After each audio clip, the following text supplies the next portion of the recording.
पहिला भेना के हो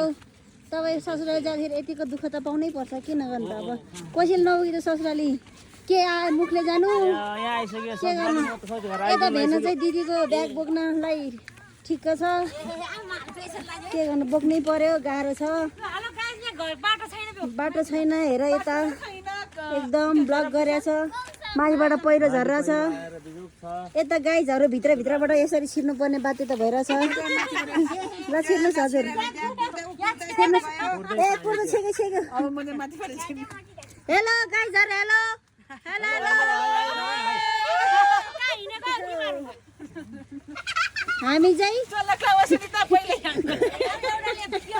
गन्दङ दन्दन खेल्दैछ अर्कापुर हिँडिरहेको एकजना चाहिँ यहाँ गोन्दङ खेलिरहेको स्पेसल दुईजना भेना चाहिँ भारी बोक्ने यहाँ रमाइलो भइरहेछ।